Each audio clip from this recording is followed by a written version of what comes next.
আসসালামু আলাইকুম ওরহমতুল্লাহ। চোখ দিয়ে দেখুন, কান দিয়ে শুনুন এবং অন্তর দিয়ে অনুভব করুন যে আল্লাহ তাআলা আমাদেরকে কতটা ভালোবাসেন। আবু জার রাদিয়াল্লাহু আনহু বর্ণনা করেন, তিনি বলেন, রাসূল সাল্লাল্লাহু আলাইহি ওয়াসাল্লাম বলেছেন, মহান আল্লাহ তাআলা বলেন, যে ব্যক্তি একটি নেক আমল করল তার জন্য রয়েছে তার 10 গুণ কিংবা আমি বাড়িয়ে দিতে পারি। যে ব্যক্তি একটি পাপ কাজ করল তার জন্য রয়েছে ওই সমপরিমাণ শাস্তি কিংবা আমি তাকে ক্ষমাও করে দিতে পারি।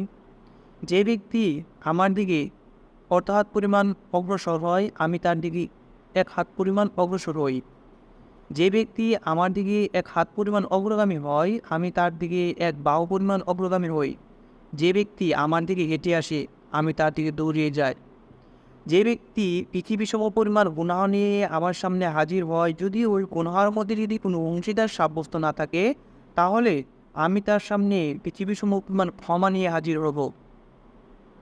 বাংলাদেশে একটা প্রচলিত কথা আছে, নারী পুরুষ সমান অধিকার। আল্লাহ তাআলা এখানে বলতেই পারতেন যে তোমার একটি নেক আমলের জন্য আমি তোমাকে 10 গুণ দিচ্ছি, তাহলে তোমার গুনাহের জন্য আমি তোমাকে 10 গুণ দিব। আল্লাহ তাআলা এই কথা বলতেই পারতেন, কেন বললেননি? এই জন্যই বলেননি আপনাকে আমাকে ভালোবাসেন, আমাদেরকে আল্লাহ তাআলা ভালোবাসেন। এরপর বলছেন, যে ব্যক্তি আমার দিকে অর্ধ হাত এগিয়ে আসবে আমি তার দিকে 1 হাত এগিয়ে আসব।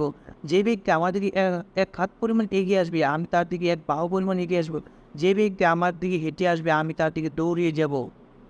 আল্লাহ তাআলা এখানেই শেষ করেননি। আল্লাহ তাআলা এরপর বলছেন, কোনো ব্যক্তি যদি পৃথিবীর সমপরিমাণ গুনাহ নিয়ে আমার সামনে হাজির হয়, সেই গুনাহের মধ্যে যদি আমার সাথে কারো অংশীদার সাব্যস্ত না থাকে, তাহলে আমি তার সামনে পৃথিবীর সমপরিমাণ ক্ষমা নিয়ে হাজির হব। এই হাদিস থেকে স্পষ্ট বোঝা যায় যে আল্লাহ তাআলা আমাদেরকে কতটা ভালোবাসেন। কিন্তু মানুষ তার কাজের মাধ্যমে বোঝায় যে আমার তো আল্লাহর ভালোবাসা লাগবে না। মানুষ শুধু বস্তুবাদী দুনিয়ার কথাই চিন্তা করে। মৃত্যুর পরেও যে একটা জীবন আছে, আমার মনে হয় না মানুষ এই কথা চিন্তা করে। যত যাই হোক, আপনাকে মৃত্যুবরণ করতেই হবে। আজ হোক কাল হোক আপনাকে আল্লাহর কাছে ফিরে যেতেই হবে। হয়তো আপনি ভালো কাজ নিয়ে আল্লাহর সামনে দাঁড়াবেন কিংবা আপনি খারাপ কাজ নিয়ে আল্লাহর সামনে দাঁড়াবেন। আপনাকে মরতে হবে, আল্লাহর সামনে দাঁড়াতে হবে, এ কথাই সত্য, এতে কোনো সন্দেহ নেই। সুতরাং বস্তুবাদী দুনিয়ার কথা, শুধুমাত্র বস্তুবাদী দুনিয়ার কথা চিন্তা না করে মৃত্যুর পরের জীবনের কথা চিন্তা করুন, আল্লাহর কথা চিন্তা করুন। এতক্ষণ যে হাদিসটা বললাম, হাদিসটির দলিল হচ্ছে সুনানি ইবনে মাজাহ 3821 নম্বর এবং মুসলিম 2687 নম্বর হাদিস।